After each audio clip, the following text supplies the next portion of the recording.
10 signs na meron kang anxiety. Number 1, overthink. Pangalawa, mabilis kang magalit.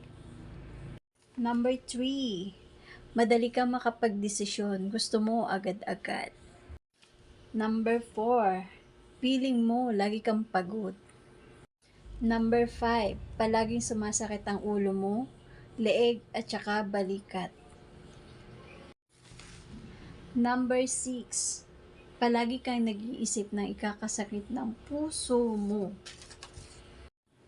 Number 7, big deal po ang lahat ng bagay. Kahit maliit na bagay, big deal na sa iyo.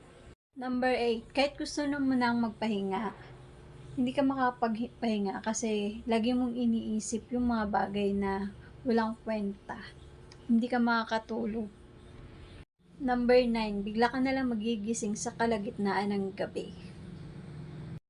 The last but not the least, number 10, palagi kang nawawala ng gana sa lahat.